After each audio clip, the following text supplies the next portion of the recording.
The U.S. Department of Agriculture announced that it will use $300 million from the Inflation Reduction Act to monitor agricultural emissions, including the creation of a research network to monitor carbon levels in soil.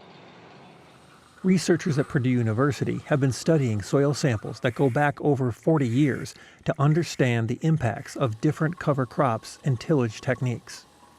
Farmers grow crops, right? And so when those farmers grow those crops are farming carbon. They are storing carbon through photosynthesis and then ultimately the decay of the residue into the soil. I think right now we're in the infancy of knowing how much carbon we're actually storing in the ground.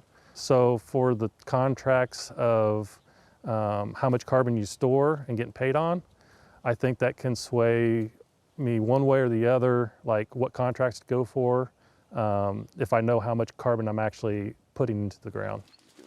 Establishing techniques to monitor the captured carbon will be required to properly price contracts to reimburse farmers for their storage work. The market has to understand farmer risk when adopting practice to store carbon. And I think when that happens and they find a middle ground, you're going to see greater adoption. While cover crops improve soil performance and durability over time, the cost of planting covers can be hard to justify in the short term. Carbon storage contracts may change the math. Doing cover crops on our ground, we've noticed the structure getting better. Our soils aren't washing down into the streams like they have probably in the past several years. The fertilizer I put down doesn't get washed down the streams. So, basically that money I put out in the field will stay basically in my pocket.